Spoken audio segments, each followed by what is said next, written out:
목자로 오신 예수라는 제목으로 말씀을 함께 나누도록 하겠습니다. 오늘 말씀을 두 개의 대지로 나눠서 성탄 메시지로 전해드리겠습니다. 사복음서 중에 예수 그리스도의 탄생을 기록한 서신은 마태복음과 누가복음입니다. 마가복음과 요한복음에는 예수의 탄생에 대한 기록이 없습니다. 그러나 요한복음은 하나님의 아들로 출발하신 예수 그리스도가 사람의 아들로 살아가면서 이 땅의 모든 사람들에게 하나님의 생명을 주는 목자의 삶과 목자로서의 사역을 감당하고 계시는 것을 우리에게 보여주고 있습니다. 마태복음은 동방박사를 통하여 예수 그리스도의 탄생을 알리며 마태복음은 동방박사를 통해서 예수 그리스도가 왕으로 오셨다는 것을 알려주고 있고, 예수 그리스도께서 하나님의 아들, Son of God, 하나님의 아들이라는 것을 드러내고 있습니다. 그런가 하면 오늘 우리가 본 누가복음은 예수 그리스도가 인자, Son of Man, 사람의 아들, 인자로 오셨음을 나타내며 양들을 지키고 돌보는 목자를 통해서 예수 그리스도의 탄생 소식을 알리고 있는 것을 보게 됩니다. 이것은 누가복음에서 예수 그리스도가 목자로서 이 땅의 백성들을 지키고 돌볼 것에 대하여 우리에게 말씀하고 있는 것을 볼 수 있습니다. 목자라는 말은 헬라어로 포이멘이라는 말인데, 이 말은 돌보는 자, 지키는 자라는 뜻이 있는데, 그 당시에 그 고대 근동 지방에서 목자는 통치하는 자, 다스린 자라는 뜻을 의미하고 있었습니다. 그래서 예수 그리스도의 탄생에 대해 목자들을 통해 바로 알리고 있는 것은 예수 그리스도께서 이 땅의 통치자로 오셨다는 것을 우리에게 말씀해 주고 있는 것입니다. 예수 그리스도는 어떤 통치자인가? 누가복음에서 예수 그리스도의 탄생은 예수 그리스도는 사람들을 지키고 돌보는 목자라는, 이 통치자라는 그 탄생의 모습을 보여주는데, 바로 그 모습을 보여주기 위해서 목자들에게, 하나님께서 목자들에게 예수의 탄생을 이렇게 전하고 알리는 이런 장면이 오늘 본문에 나와 있는 것을 보게 됩니다. 오늘 2023년 성탄을 보내면서 예수 그리스도의 탄생을 통해서 목자로 오신 예수 그리스도에 대하여 하나님께서 목자들에게 예수의 탄생을 알리고 그 예수의 탄생에 대한 증인들로 세우신 이런 내용들을 보며 함께 은혜를 나누고자 합니다. 오늘 두 개의 대지로 나누는데요. 하나의 대지는 오늘 본문의 말씀을 통해, 또 하나의 대지는 요한복음 10장을 통해서 말씀을 함께 나누도록 하겠습니다. 첫 번째, 목자로서 인자의 탄생의 소식을 알리는 하나님을 우리가 볼 수 있습니다. 여기에 작은 번호가 3개가 있습니다. 1절에서 21절인데 첫 번째 1절에서 7절, 사람의 아들로 오신 예수님. 예수 그리스도께서 사람의 아들로서 이 땅의 호족부에 그 이름을 남기시는 과정을 말씀하여 주고 있는 것을 보게 됩니다. 요셉의 아버지이신 예수의 아버지이신 요셉의 고향으로 호족을 올리기 위해 유대 땅에 있는 베들레헴으로 가시는 이 여정이 오늘 말씀에 소개되어 있습니다. 이렇게 그는 이 땅에 자신의 존재와 이름을 인간으로 오셨지만은 그 예수 그리스도는 자신의 존재와 이름을 이 땅에 기록하고 호족부에 올리고 있는 것을 보게 됩니다. 바로 이런 내용들이 1절에서 6절에 나타나 있습니다. 거기 7절에 보게 되면은 이제 그 호적을 올리기 위해서 가는 때에 해산할 날이 차서 7절에 첫 아들을 낳아, 여기 첫 아들이라고 나와 있죠. 요셉에게는 3명의 아들이 있었잖아요. 그래서 이 장남 첫 아들이 예수가 되는 것입니다. 첫 아들을 낳아 강보에 싸서 그 위에 누웠으니 이는 여관에 있을 곳이 없음이로다. 그래서 예수님의 이름을 이제 그 호적을 올리기 위해서 이렇게 베들레헴으로 가게 됐고, 베들레헴에 가서 이제 출산일이 다 돼서 들어갈 곳이 없어서 그 말 구유에다가 예수님의 그 탄생하시는 장면들을 우리에게 말씀해 주고 있습니다. 바로 예수는 요셉의 첫 아들로 태어나셨습니다. 그러나 우리가 여기서 알아야 될 것은 그는 요셉의 씨를 받지 않고 결혼을 했는데, 아직 결혼하기 전인데 마리아가 잉태를 한 겁니다. 그런데 만약에 여자가 잉태를 하게 되면 어떻게 됩니까? 돌로 맞아 죽는 겁니다. 그래서 하나님께서 그 요셉에게 나타나서 두려워하지 말라는 말씀을 마태복음에 하고 있는 것을 보게 됩니다. 그래서 이 요셉이 그 하나님의 음성을 따라 이 아내가 잉태를 했지만, 이 아내가 왜냐하면 요셉은 알 거 아니에요. 이 씨가 지금 자기 씨인지 아닌지 알 거 아닙니까? 그런데 요셉이 그 하나님의 그 말씀을 의심하지 않고 말씀에 순종하여서 이제 마리아의 안에 잉태되어 있는 그 예수를 호적에 올리기 위해서 함께 가고 있는 그런 내용입니다. 그래서 우리가 여기서 알 수 있는 것은 이 마리아를 통해 잉태되고 있는 이 예수는 요셉의 씨를 받지 않고 마리아를 통해서 성령으로 잉태되셨다는 것을 성경은 우리에게 말씀하고 있습니다. 그리고 성경은 갈라디아서 3장 16절에 예수는 하나님께서 약속하신 바로 아브라함의 씨로 이 땅에 오셨다는 것을 우리에게 말씀하여 주고 있습니다.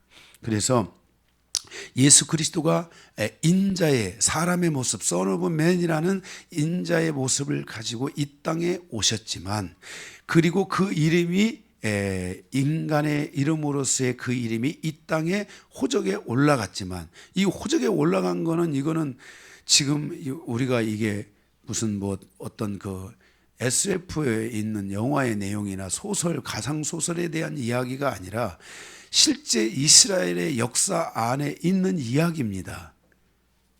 이해가 되십니까? 실제 이 사건에 대한 이야기가 있는 탄생에 대한 이야기를 하고 있는 것입니다. 그런데 그 예수 그리스도가 바로 인간의 몸을 입고 오셔서 그 이름이 그 요셉의 호적부에 기록되었지만, 그 예수 그리스도는 바로 이 땅에 하나님의 아들이시면서 그 인자로서 인간을 구원하기 위한 바로 사람의 아들로 오셨다는 것을 말씀하고 있습니다. 그래서 요한일서 4장에 보면은 예수가 사람으로 오시는 것을 부인하는 자마다 적그리스도요 거짓 선지자다. 예수가 하나님의 아들로서 사람으로 오셨다는 것을 부인하는 그 종교들, 무슬림도 예수를 인정하지만 예수가 사람의 모습을 입고 오신 하나님이시라는 것을 부인합니다. 그냥 사람으로 오셨다는 겁니다. 이 땅에 많은 이단들, 여러분 우리가 대표적인 이단 여호와 증인은 예수를 뭐라고 봅니까? 그냥 온전한 한 사람으로 보는 거예요. 그가 사람으로 오셨지만 하나님의 아들이라는 것을 부인하는 겁니다. 바로 이런 것들이 적그리스도요 거짓 선자. 여기 이제 적그리스도까지는 안 되죠. 왜냐하면 적그리스도가 되려면은 왕, 최고의 그 높은 그 권위를 가진 왕이나 황제가 돼야지만이 그가 적그리스도가 되는 거예요. 적그리스도라는 것은 바로 예수 그리스도가 왕으로 오셨잖아요. 바로 그 왕으로 오신 예수 그리스도에 반대되는 왕을 말하는 것이기 때문에 적그리스도는 아니지만은 그런 자들은 다 거짓 선지자가 되는 거예요. 사람들을 미혹하는 거죠. 그래서 이 사도 요한은 그 당시에도 적그리스도도 있었고, 또한 그 당시에 거짓 선지자들도 있었다라고 말씀하고 있는 거예요. 그래서 그 당시에 거짓 선지자들은 이 예수 그리스도의 인자로서 오신, 그냥 사람으로 온 거지 예수님이 하나님으로서 인간의 몸을 입고 오셨다는 것을 부인하는 자들, 자들, 이런 자들은 다 예수가 육체로 이 땅에 하나님의 뜻을 이루기 위해서 하나님이신 예수가 육체로 오셨다는 걸 부인하는 거예요. 이들은 다 적그리스도요, 이들은 다 거짓 선지자라고 성경이 말씀하고 있는 거예요. 아멘. 그래서 예수 그리스도는 호적이, 베들레헴의 호적이 요셉의 아들로 기록됐지만, 첫째 아들로 기록되었지만, 예수 그리스도는 성령으로 마리아에게서 잉태되었고, 그리고 그가 그 마리아를 통해 탄생하셨고, 그리고 그 예수 그리스도는 선지자들이 메시아로 이미 예언되어진 분이고, 그리고 그분은 바로 갈라디아서 3장 16절에 사도 바울을 통해서 바로 아브라함의 씨로 이 땅에 오셨다는 것을 말씀하여 주고 있는 것을 보게 됩니다. 그래서 우리가 사람의 아들로 오신 예수 그리스도, 여기에 대한 여러분의 혼돈이 있지 않기를 바라고, 여러분에게 굳건한 믿음이 있기를 바랍니다. 두 번째로, 가로 2번, 두 번째로, 하나님은 목자들에게 예수의 탄생을 알리셨습니다. 그러니까 예수님이 어느 그냥 비밀, 어떤 수수께끼의 비밀 속에 있는 그런 예문이 아니고, 예수님께서 탄생하신 것을 그 당시에 이 양을 치고 있는 목자들에게 그것을 알려주셨다는 겁니다. 아멘. 이 목자들에게 알려주셨다.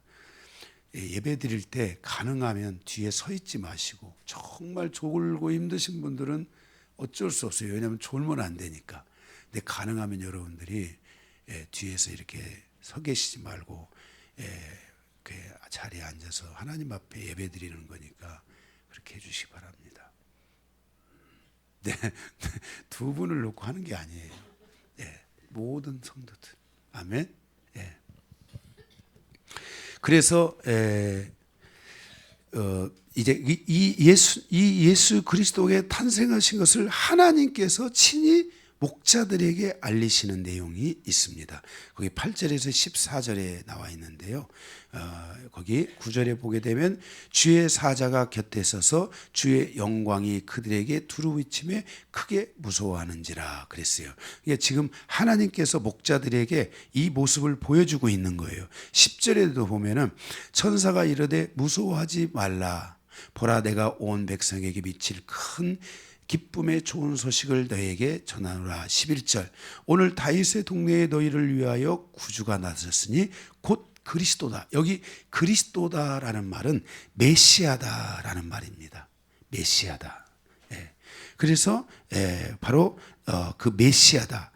그가 너희를 지키고 돌보실 목자로 오셨다라는 겁니다. 12절에 보면 너희가 가서 강보에 쌓여 구유에 누워 있는 아기를 보리니 이것이 너희에게 표적이 되리라. 그러니까 지금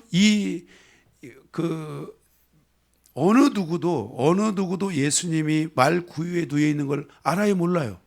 모르는 거예요. 하나님만 아시고 그 가족만 딱 누가 거기 말 구유에 가서 누가 거기서 잠을 청하고 자겠습니까? 그죠? 하나님만 아시고 요셉과 마리아와 거기만 아는 거예요. 그런데 하나님께서 들에서 그 양들을 치는 목자들에게 예수가 지금 탄생했는데, 메시아가, 그리스도가 탄생했는데 그가 지금 어디에 있냐면 말 구유에 있다. 이것이 너희에게 표적이 되리라. 이게 표적이 된다는 말은 뭐예요? 가보면 진짜 말 구유에 누인 한 아기가 있다. 그가 누구다? 그리스도다, 메시아다라는 것을 하나님께서 여기 목자들에게 말씀하여 주고 있는 것을 보게 됩니다. 그리고 나서 이 말씀을 하나님께서 전하시자, 이 말씀을 하나님께서 목자들에게 전하시자마자 그 탄생을 축하하는 찬양이 울려 퍼지는 것을 보게 됩니다. 13절 14절에 호련히 수많은 천군이 그 천사들과 함께 하나님을 찬송하여 이르되 지극히 높은 곳에서는 하나님께 영광이요 땅에서는 하나님의 기뻐하심 사람들 중에 평화로다 하시니라 하면서 그 천군 천사가 그 노래를 하는데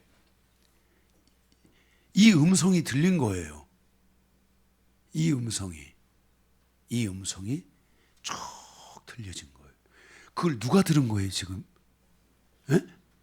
목자들의 하나님이 귀를 열어서 이것을 듣게 하시는 거예요. 예. 목자들의 귀를 열어서 하나님이 이것을 듣게 하시는.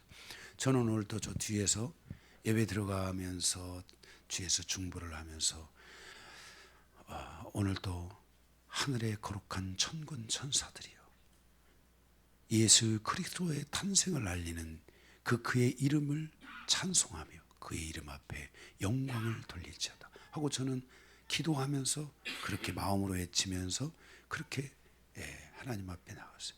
하늘에 있는 거룩한 의인의 영들이요 이 땅에 탄생하신 예수 그리스도의 이름을 찬송할지어다. 여러분 자식들 생일 맞으면 여러분 어떻게 합니까? 그냥 온몸을 불살리고 눈이 보고 그게 어디가 있습니까? 여러분이 이 땅에 가장 존귀하게 생각해야 될 것 중에 하나가 예수의 이름을 찬양하는 거고 그의 때에 맞게끔 그의 시간에 맞게끔 적절하게 그 그리스도의 이름을 높일 줄 알고 부를 줄 알고 그의 탄생을 축하할 줄 알아야 됩니다. 이것이 우리에게 모아지고 모아지며 신앙이 되고요. 이것이 우리에게 모아지면서 우리가 예수의 이름을 존귀하게 여기고요. 여러분의 정말 인생의 중요한 순간에 그 예수의 이름을 부를 때 하나님께서 여러분을 다 기억하시는 거예요. 네. 그래서 여러분들이 이런 예수 그리스도의 탄생이나 이 성탄절 올해 참 내년에도 하면 되겠지. 여러분 이렇게 생각하지 말고 얼마나 또 그 10년 만에 화이트 크리스마스가 왔으니 얼마나 감사합니까? 제가 신앙생활을 초기할 때는 늘 화이트 크리스마스였습니다. 지금이야 다 제설 이런 거 하잖아요. 우리는 눈이 왔는데 이 제설이가 안 되니까 눈이 다 쌓여져 가지고 우리 그때 새벽송 돌았잖아요.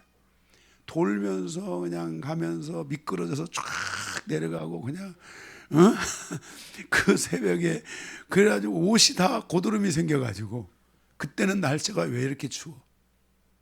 고드름이 생겨가지고 이거 새벽송 돌고 다니까 이거 얼얼해가지고 그리고 그때는 그냥 다녔습니까? 가난한 때니까 다 성도들이 새벽송 돌러 가면 과자 같은 걸 준 거예요. 그러면 그 과자를 가지고 그 산타 그 성도가 청년이 거기다 2자루, 3자루, 4자루, 5자루 해서 각 조별로 짜가지고 돌고 와가지고 그걸 이제 모으잖아요. 그러면 이제 그 새벽에 그냥 새벽에 오는 거예요. 새벽에 오면은 그 아이들 그 성탄 그 과자를 나눠줘야 되잖아요. 그러면 이제 그걸 분류 작업을 하는 거예요. 그래가지고 그 분류 작업을 해서 그것을 이렇게 그 봉투 같은 데다가 다 그 주일학교 아이들 숫자만큼 다 봉투에다 하고 나면 아침에 6시 되는 거야. 새벽 6시. 그러면 이제 그거 하고 나서 이제 어떤 청년은 정말 잠을 잤는데 골아 떨어져 가지고 못 나오는 청년. 이게 나오기 싫은 게 아니라 못 나온 거야. 밤새도록 눈과 싸우면서 돌아다녀 가지고 지금은 안 됩니다. 지금은 아파트나 이런 데 가서 새벽송 한다고 하면은요 바로 경찰 불러가지고 어느 교회에서 왔냐 그래서 삭막한 시대가 왔는데 여러분들이 이렇게 예수의 탄생을 기념하고 감사하는 아멘. 이 성탄절이 세상의 시간이 아니라 이 성탄절이 성도들의 시간이 돼야 되고 아멘. 우리가 이 성탄 케이크 한 번 자르는 것도 그냥 가볍게 보는 게 아니라 여러분 자식들 성탄절 맞아가지고서 생일 맞아가지고 막 케이크 좀 난리가 아니잖아요.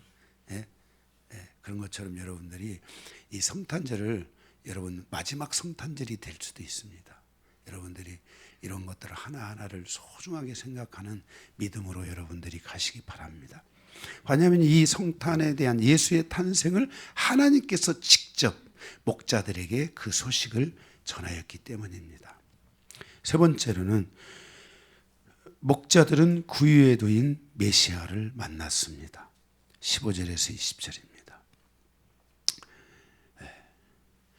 천사들이 이제 가는데 15절, 16절 빨리 가서 마리아와 요셉과 구유에 두인 아기를 찾아서 그랬어요. 그래서 지금 찾아가는 거예요. 17절에 보고 천사가 자기들에게 이 아기에 대하여 말한 것을 전했다 그랬어요.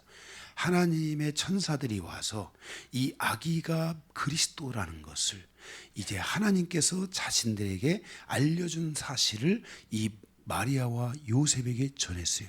그때 마리아와 요셉의 이 머리빛이 섰을까요, 안 섰을까요? 섰겠죠. 왜? 이 음성을, 지금 이 예수의 탄생에 대한 음성을 처음 들은 게 또 누구예요? 처음 들은 게 마리아. 그 다음에 누구예요? 요셉. 자기들도 다 하나님의 음성을 들었는데 갑자기 그 베들레헴의 그 들녘에서 양을 치는 목자들이 이 소식을 전해오니까 깜짝 놀랐겠죠. 그죠? 네. 그래서 18절에 듣는 자가 다 목자들이 그들에게 말한 것들을 놀랍게 여기되 19절 마리아는 이 모든 말을 마음에 새기어 생각한지라 그랬어요. 마음에 새겼다 이렇게 말씀하고 있어요. 20절에 목자들은 자기들에게 이르던 바와 같이 듣고 본 그 모든 것으로 인하여 하나님께 영광을 돌리고 찬송하며 돌아가니라. 진짜 와서 보니까 말 구유에 두인 거기에 예수가 있었고 그리고 거기에 요셉과 마리아가 거기에 있었던 거예요.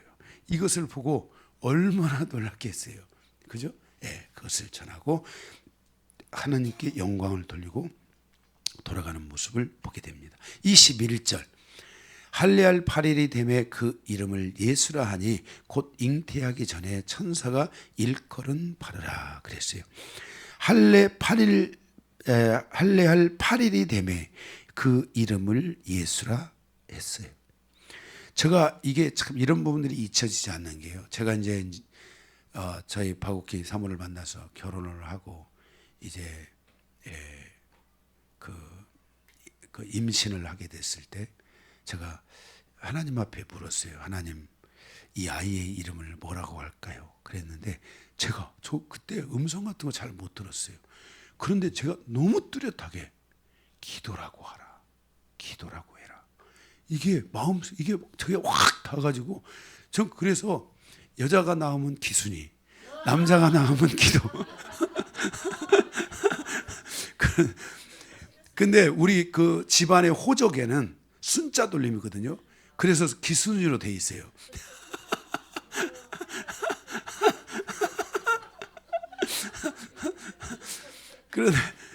그래 이제 저는 이제 저의 기도한테 네 이름이 불편하면 얘기를 해라. 바꿔줄 테니까. 왜냐하면 이제 애들이 별명이 경기도야. 기도 이름이 경기도. 경기도. 네. 그래서 바꿔줄게 그랬더니 그냥 괜찮다고 하고 지금 이제 이렇게 목사가 돼서 이름이 얼마나 좋습니까? 강기도 목사. 그죠? 안 잊어버려지는 이름이잖아요. 그죠? 네. 또 몰라요. 그게 또 이렇게 은혜가 됐는지 제가 시골에서 목회를 할 때 이제 그 성도 있는데 그 성도의 그 아들인가가 이름을 낳는데 이름이 박기도야. 박기도. 박기도. 근데 박기도는 박을 것 같잖아요. 그건 취소. 강기도가 훨씬 나은 것 같아. 네.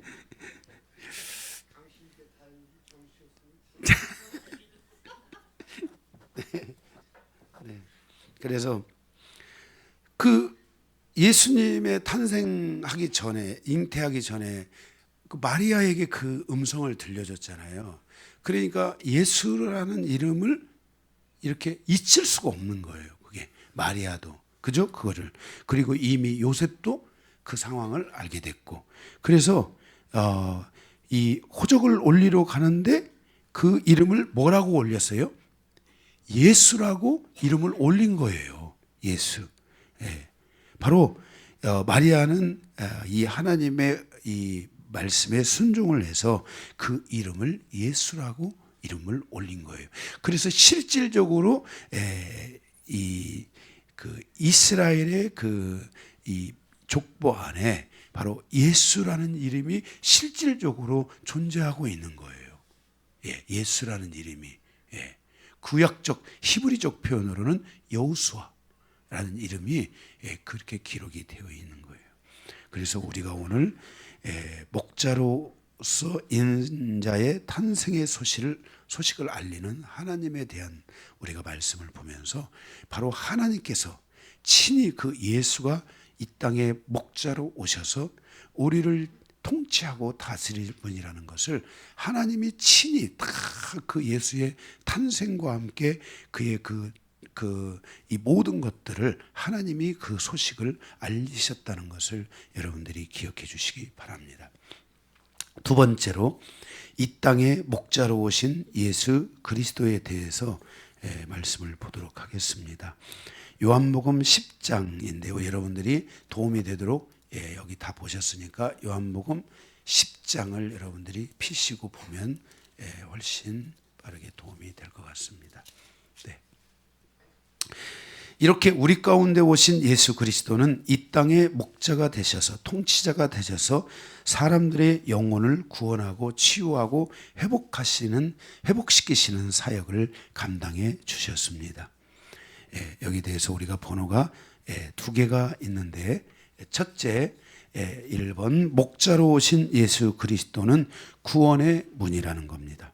이사야 44장 6절에 예수 그리스도에 대하여 예언하기를 이스라엘의 왕인 여호와 이스라엘의 구원자인 만군의 여호와가 이같이 말하노라 나는 처음이요 나는 마지막이라 나 외에 다른 신이 없느니라. 저는 이 구약의 말씀을 보면서 만군의 여호와가 예수 그리스도다. 만군.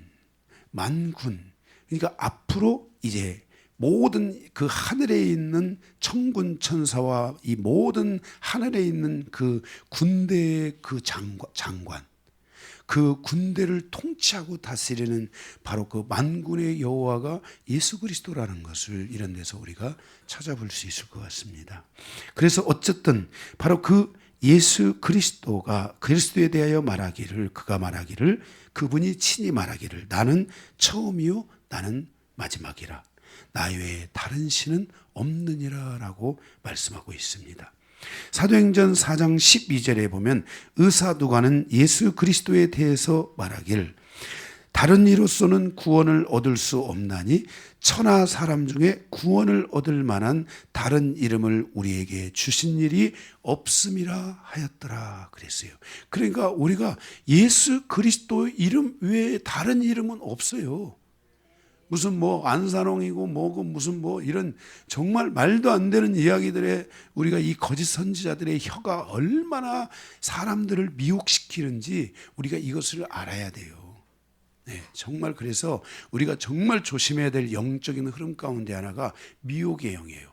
미혹의 영은 전문가의 영이라고 하는데 이 미혹의 영은 자신의 정체를 이 가면을 쓰다 미혹의 영을 가면을 쓰다라는 거예요. 이렇게 탁 가리고 내가 예수입니다.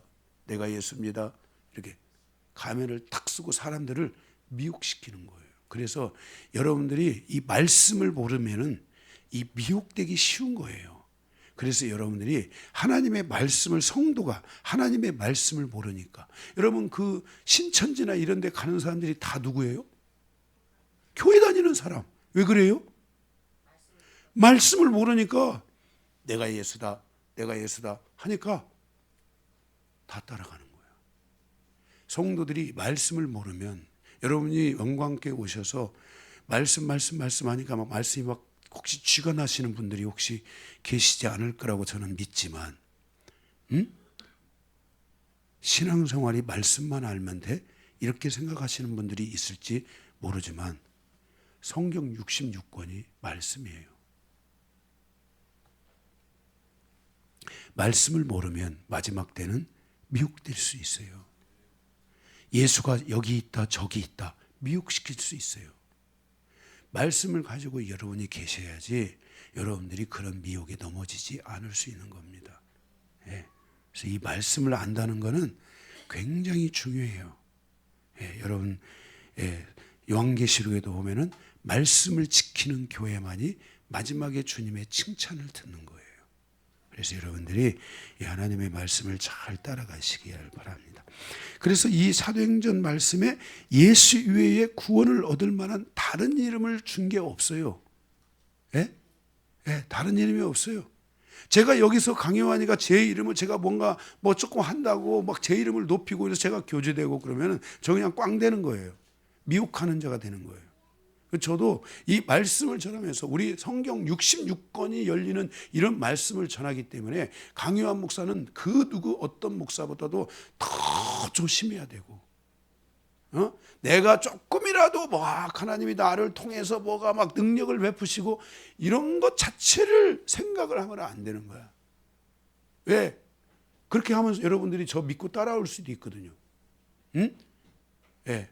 하나님께서 저를 이 시대에 종으로 세워서 여러분 이렇게 하니까 영광교회 성도 여러분들은 저를 위해서 늘 불철주야 기도하고 저를 그냥 의심 없이 끝까지 따라오기를 주님의 이름으로 부탁합니다. 이러면은 이러면 그냥 끝나는 거야. 이거 끝나는 거야. 성도들은 따라오게 돼 있어. 그러니까 내가 죽어도 여러분 다 따라서 죽지 마세요. 그럴 일 없겠지만 저는 정말 우리 영광교회는 이 말씀만이 드러나야 되기 때문에 저는 막 정말 성도들이 저에 대해서 불평하고 저에 대해서 비판하고 이런 것에 대해서 하나 그냥 별로 그런들었더리 저런들었더리. 저는 정말 그런 걸 초기 때부터 이런 일이 있었어도 저는 여기에 대해서 그렇게 막 크게 심각하게 생각하지 않았어요. 그리고 저는 제가 늘 하는 얘기지만은 이 하나님의 이 모든 말씀은 저를 통해서 나온 게 아니에요. 전 너무나 우둔하고 미련하고 부족한 자여서 하나님의 성령이 이것을 깨우치고 저를 길을 인도하시고 저에게 이 말씀의 발자국을 남겨주시고 이끌어주시지 않으면은 저는 이 말씀을 드러낼 수가 없어요. 그래서 필요할 때 하나님께서 저에게 딱 그 필요한 상황들을 주셔요. 어떤 경우는 책도 주시고 하나님께서 딱 필요할 때 그런 것들을 저에게 하나님이 주셔요. 그거 외에는 정말 저는 정말 너무 미련한 자라서 하나님의 이 말씀에 대해서만큼은 전 정말 너무나 부족한 자예요. 그래서 여러분들이 하나님의 말씀, 이 성경을 보시고 저희가 제 설교를 10번 들으라는 이유는 제 설교가 답이라는 얘기가 아니라 여러분들이 이 말씀을 해석을 통한 여러분들의 말씀이 쉬워지도록 하기 위해서 여러분이 제 설교를 좀 들으라는 게, 이 성경이요, 여러분들이 이 성경 보다가 졸고 자고 주무시고 그냥 퍼지고 이런 분들은 얼마나 많습니까? 지금 영광교회 오셔서 지금 이 말씀이 풀어지고 그러니까 여러분들이 안 주무시는 거죠. 만약에 이게 그렇지 않으면 우리 영광교회도 벌써 지금 설교를 지금 1시간 이상 넘어가면 다 자게 돼 있어요. 네. 그래서 예수 이외에는 어떤 것도 없어야 되고 예수만이 우리에게 주신 구원의 통로라는 것을 여러분들이 꼭 기억하셔야 됩니다. 아멘. 예, 그래서 요한복음 14장 6절에서도 내가 곧 길이요 진리요 생명이라 말씀했어요. 예수 그리스도는 모든 자에게 유일한 구원의 길이며 구원의 문이라는 것을 여러분들이 알고, 저마저도 예수가 저의 구원의 문이고 저마저도 예수가 구원의 길이라는 것을 믿고 가는 사람이에요. 예. 그래서 1절에 보면은 내가 진실로 전실로 너희에게 이르노니 문을 통하여 양이 우리에게 들어가지 아니하고 다른 데로 들어가는 자는 절도며 강도라 그랬어요. 예수 이외에 다른 문으로 들어가는 자는 여기 다른 데로 넘어가는 자는 절도요 강도요. 이 말은 무슨 말이냐면 예수 이외의 문으로 들어가는 자는 지옥에 갇히게 된다, 이런 뜻이에요. 이 원어의 뜻을 추적하면. 아멘. 네, 그래서 예수 이외에 다른 것을 가진 자는 지옥에 갇힐 수가 있다는 걸 아셔야 돼요. 아멘. 네, 지옥에 갇힐 수가.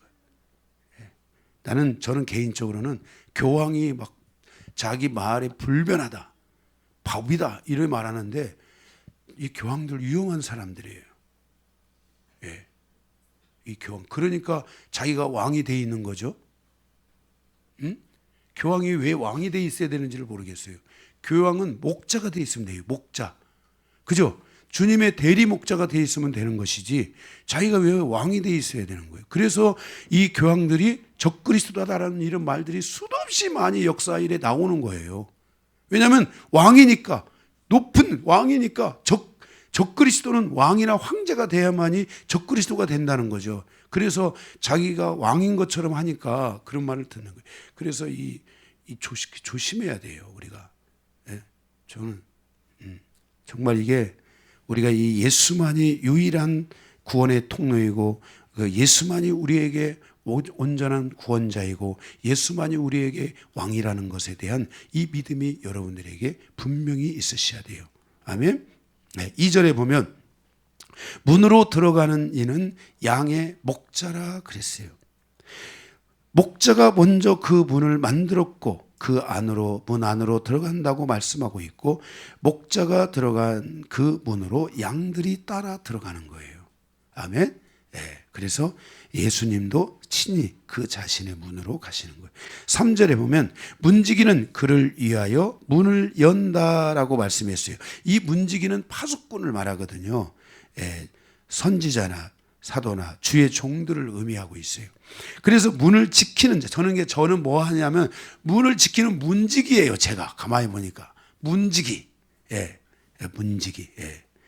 예, 그래서 이 문지기의 역할을 하는 거예요. 그리고 모든 사람을 예수께로 인도하는 사람인 거예요.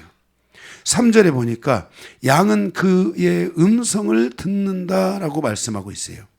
그러니까 양이 그의 음성을 듣는다라고 할 때 이 음성은 두 가지 개념이 있는데 말 또는 목소리라는 개념이 있어요. 말이라는 개념은, 첫째 말이라는 개념은 말은 말씀이에요. 바로 그 말씀을 통해서 예수께로 가야 돼요.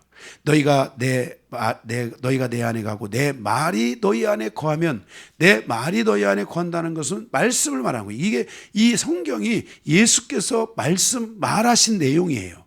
그래서 이 말은 말씀을 의미하는 거예요. 그래서 우리가 이 주의 종들은, 파수꾼들은, 문지기들은 바로 하나님의 말씀이 성도들에게 들려지도록 하고 이 말씀을 들을 수 있도록 성도들에게 이끌어줘야만 하는 거예요. 둘째로는 음성 또는 말 또는 음성이라고 했잖아요. 이 목소리, 이 음성은 성령의 음성이며 그 음성을 따라 예수께로 우리가 가야 돼요. 그래서 4절에 보면 그 음성은 내 마음속에 들리는 소리이기 때문에 그 음성을 듣는 자만이 그 음성이 하나님의 음성이라는 것을 알 수 있어요. 여러분, 혹시 여러분들 가운데 이 음성을 듣는 분이 있잖아요. 이 음성을 들을 때 이 분별이 참 중요하고요. 여러분들이 자기 음성이나 자기 소리나 사단의 소리를 듣지 않기 위해서는 말씀과 기도에 깨어 있으셔야 돼요. 예, 그런 가운데 여러분들이 만약에 성령의 음성을 듣는다면 그 성령의 음성을 듣는 사람들은 그의 그 하나님의 음성을 그가 알게 되는 거예요. 그래서 그 음성이 따라서 순종하는 거예요. 아멘. 그래서 여러분들이 이 음성을, 말씀을 우리가 아는 거, 말씀을 듣는 것 중요한데 그 음성을 듣는 것도 중요해요. 다만 그 음성을 제대로 듣기 위해서는 우리가 항상 성령의 충만함이 돼야 되잖아요. 영이 충만해야 되잖아요. 그러기 위해서는 이 말씀과 기도에 깨어 있어야만이 이 음성을 정확하게 들을 수 있게 돼요. 7절에 보면은 10장 7절에 보면 그러므로 예수께서 다시 이르시되 내가 진실로 진실로 너희에게 말하노니 나는 양의 문이라. 양의 문이라고 말씀했어요. 9절에 보면 내가 문이니 누구든지 나로 말미암아 들어가면 구원을 받고 또는 들어가며 나오며 꼴을 얻으리라 그랬어요. 그러니까 예수의 문으로 들어가는 자만이 구원을 얻고 들어가며 나오며 그 꼴은 풍성함을 말하는데 삶의 풍성함을 말하는 축복을 말하는데 바로 구원을 받게 되고 구원만이 아니라 하나님의 축복을 받고 하나님의 모든 풍성함을 얻을 수 있게 된다는 것을 말씀하고 있어요. 그러니까 목사의 기도 때문에 여러분들이 풍성함을 얻는 게 아니라 여러분들이 주님의 그 은혜로 말미암아 풍성함을 얻는 거예요. 다만 교회는 이 교회 안에 영적 질서 가운데 하나는 기도의 힘이 강해지려면 교회의 기도의 힘이 강해지려면 본인의 기도가 있어야 돼요. 본인의 기도가 강해야 돼요. 그 다음에 교회의 성도들의 기도가 또 있어야 돼요. 그 다음에 또 하나 목자의 기도가 있어야 돼요. 그런데 여기 이 셋 중에 정말 이 셋 중에 가장 중요한 기도는 뭐냐? 교회도 기도하고 목자도 기도하는데 자기가 기도를 안 해. 이거는 정말 마음 아픈 거예요. 그래서 이 자기 기도, 성도들의 기도, 이 주의 종의 기도, 이 셋 중에 가장 중요한 기도가 하나가 뭐냐면 자기 기도가 정말 중요해요. 자기 기도를 할 때 목자가 느낄 때 아, 성도가 이렇게 기도하고 있구나. 그러니까 하나님 그 성도의 주변을 하나님께서 붙들어 주시고 인도하시고 이렇게 해서 주의 종은 이제 미사일 쏴주는 거예요. 미사일. 기도하는 성도를 향해서 미사일. 적들이 공격하지 못하도록 그들을 보호하도록 미사일을 이렇게 막 쏴주는 거예요. 여러분 그 전방에서 군대들이 막 갈 때 뒤에서 뭘 쏘죠? 미리 뭐 쏘는 게 있죠. 뭐 쏘요? 대포를 쏘죠. 총 쏘는 게 아니에요. 총은 앞에 가는 사람들이 총을 쏘는 거고 뒤에서 이제 그 사령관이 그 이제 그 부대 그 이제 사령관이 지금 어디에 지금 포를 쏴달라고 요청합니다. 그러면 이제 거기서 이제 참모가 이제 사령관에게 전달하면 사령관이 쏴라. 그러면 이제 거기다 대고 타격을 하고 쏘는 거죠. 그죠? 그래서 거기 타격을 하고 이제 거기 적들이 다 이제 소멸되고 이제 약해질 때 그때 이제 하석하면서 쏘는 거잖아요. 주의 종은 기도가 뭐냐면은 이렇게 대포를 미사일을 쏴주고 대포를 쏴주는 기도를 그걸 하는 거예요. 앞에 가서 막 여러분들이 기도하는데 가서 막 기도 안 하는 사람들 막 데려다 놓고 막 여기에다 앉혀놓고 제가 막 옆에 앉아가지고 막 여러분하고 같이 막 기도하고 막 기도 안 하면 안 됩니다. 우리 같이 죽어야 됩니다. 이러면서 기도하는 게 목회자가 아니에요. 그래서 제가 여러분 옆에 없어도 여러분 다 기도하고 있는 걸로 아셔야 되고요. 제가 여러분의 꼭 옆에서 기도해야만이 목사님이 나를 위해서 기도해 준다고 생각하면 오산이에요. 저는 여러분들이 가서 죽을 때 저는 뒤에서 살아 있어야 돼요. 여러분들하고 같이 이렇게 하는 게 아니에요. 다만 목회자가 깨어 있어서 성도 한 사람도 죽으면 안 되잖아요. 그러니까 늘 깨어 있어서 정말 그런 그 필요한 적절한 기도들을 계속해서 그 기도를 해주는 역할을 목회자가 하는 거고, 여러분들은 와서 계속 또 기도를 해야 되고, 거기다가 이제 교회가 함께 막 중보도 해주고, 교회가 함께 막 기도도 해주고, 성도들이 기도해주고, 셀장들이 기도해주고, 그죠? 이런 기도들을 이제 해줌으로 인해서 이제 이 기도가 굉장히 강해지는 거죠. 그래서 저는 제가 이 기도를 하면서 제일 안타까운 것은 성도들이 와서 기도하지 않을 때, 정말 죽게 있사옵나이다야. 죽게 있어요. 정말 죽게 있어요. 기도들을 해야 되는데 이렇게 기도 안 하고, 영광교회가 기도하는 교회잖아요. 그죠? 그래서 여러분들이 이 기도를 해야 돼요. 그래서 여러분들이 꼭 그렇게 해주시기를 바랍니다.